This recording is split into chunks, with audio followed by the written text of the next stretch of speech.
Halo teman-teman, kembali bersama saya Petrus Jakub. Di video kali ini seru banget nih teman-teman. Saya akan membahas mengenai ada yang tersembunyi di asuransi.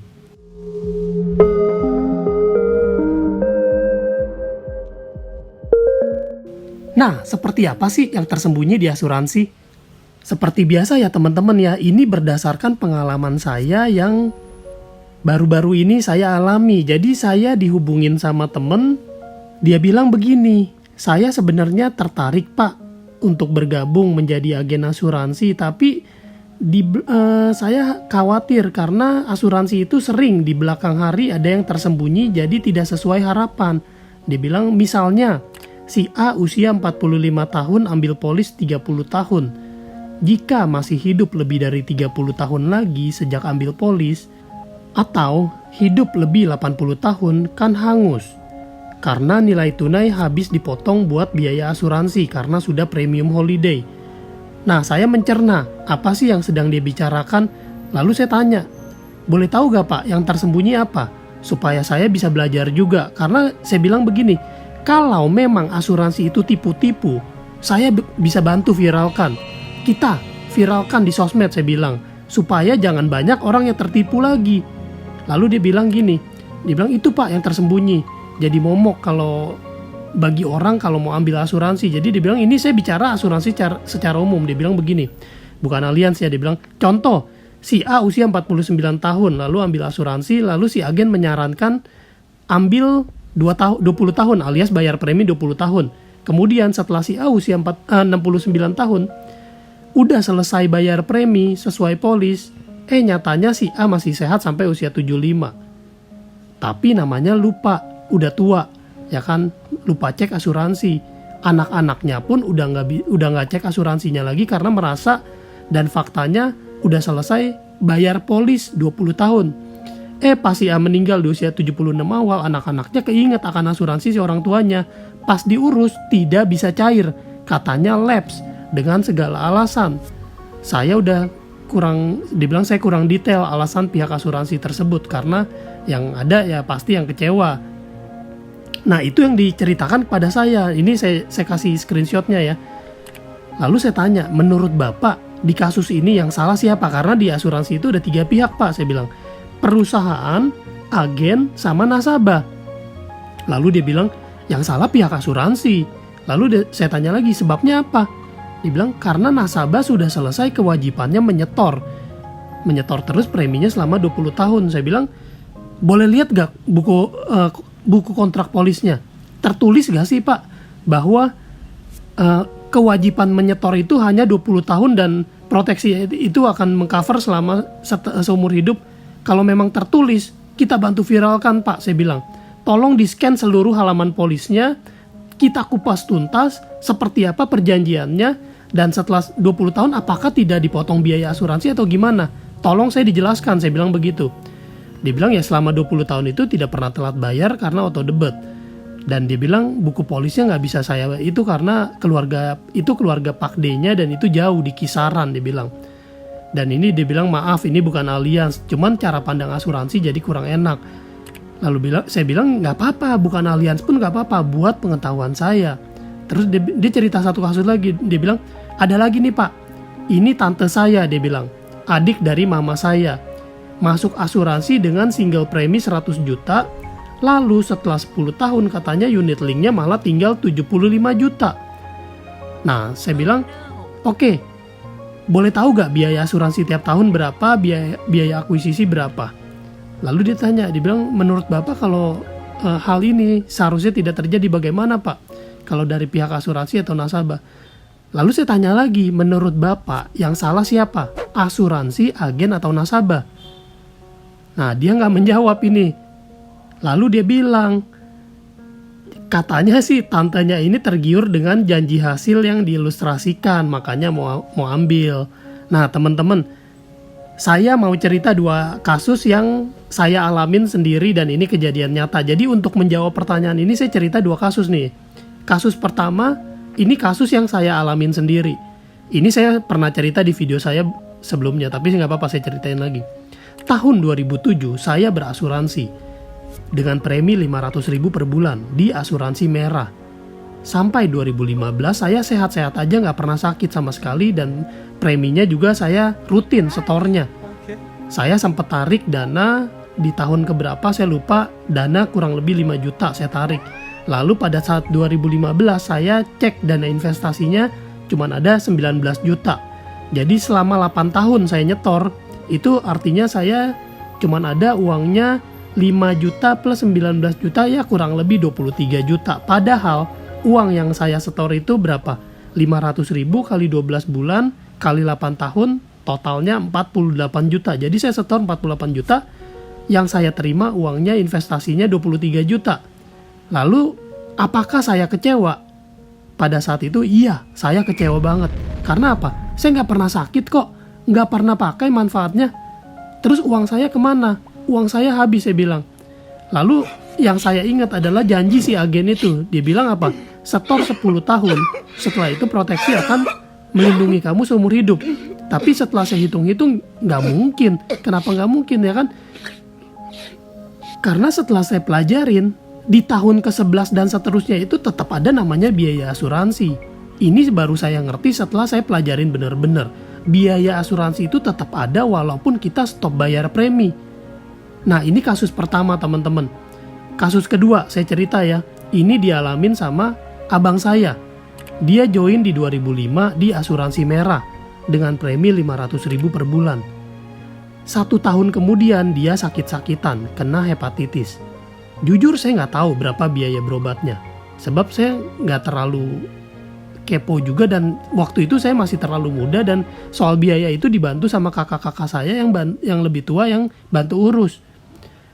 Lalu karena sakitnya terlalu parah, akhirnya kakak saya meninggal, dan agennya bantu urus klaim. Orang tua saya terima warisan 127 juta. Nah teman-teman, menurut teman-teman, bayar 1 tahun, setornya 1 tahun, yang disetor baru 500 ribu kali 12 alias 6 juta. Tapi begitu meninggal, mama saya terima warisan 120 juta.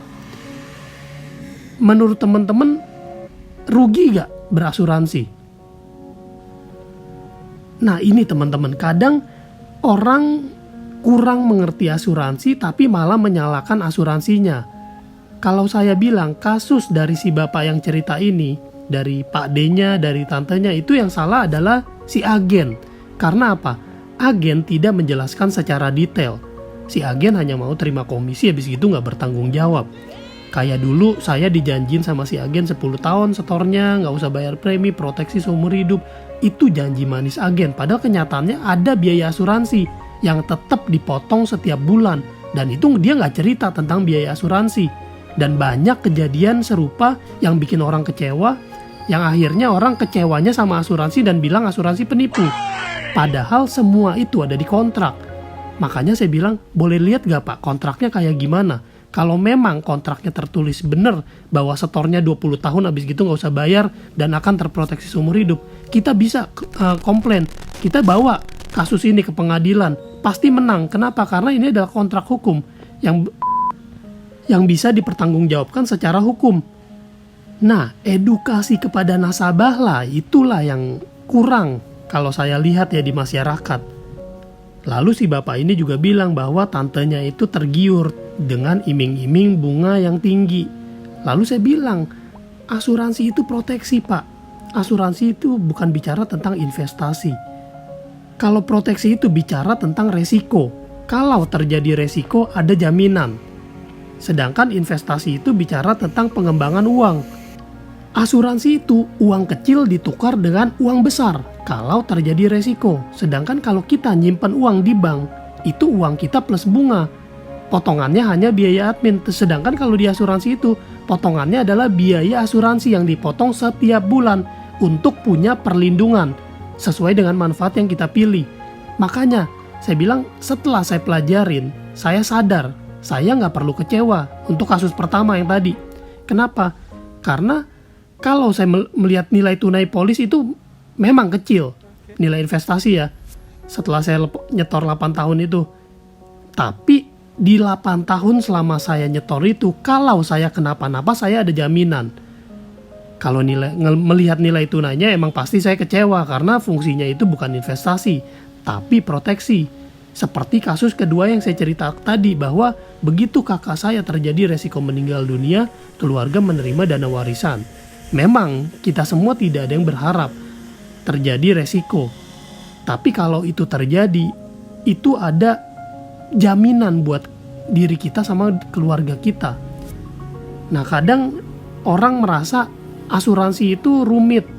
Asuransi itu suka terjadi salah paham. Pemahaman orang tentang yang tidak lengkap tentang asuransi itu yang membuat orang kecewa sama asuransi. Orang kecewa dengan janji manis agen yang tidak sesuai kenyataan. Polis mereka lapse gara-gara nilai tunainya habis. Investasinya jeblok karena tidak sesuai janji. Yang mereka nggak tahu itu adalah prinsip kerja asuransi itu seperti apa sih. Biaya asuransi itu selalu ada, teman-teman. Dan itu dipotong, ditukar dengan proteksi. Jadi wajar kalau mereka trauma.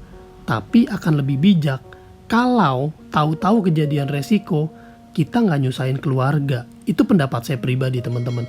Karena saya pribadi sudah ngalamin di keluarga saya pribadi dan keluarga istri, kakaknya istri itu sampai juga orang tuanya. Banyak kejadian di keluarga saya dan keluarga istri itu terjadi resiko yang membutuhkan biaya banyak banget, teman-teman. Dan itu saya nggak mau. Kalau saya harus terjadi, saya mengorbankan nasib masa depan keluarga saya.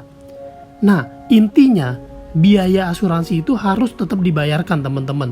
Saya di sini mau mengedukasi teman-teman semua bahwa di asuransi ada namanya biaya dan itu harus dibayarkan.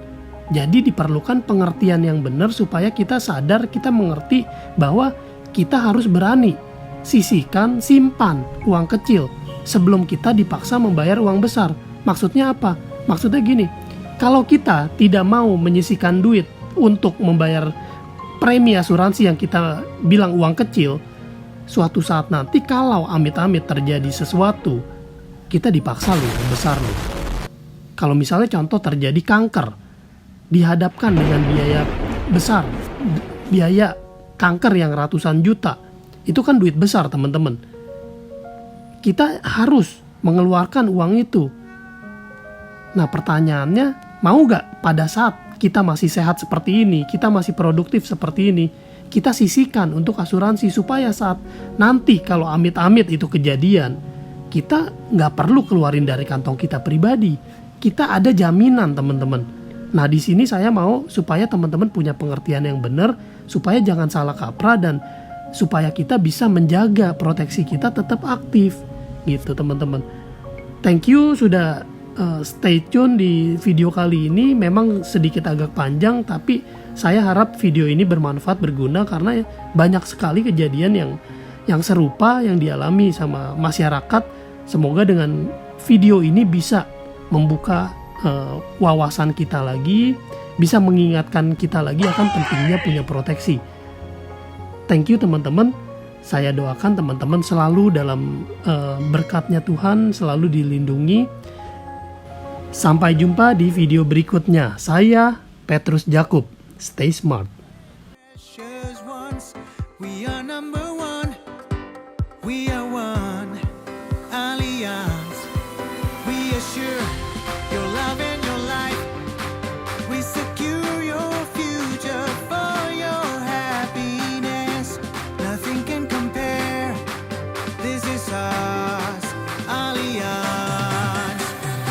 We will protect your life, your greatest treasures.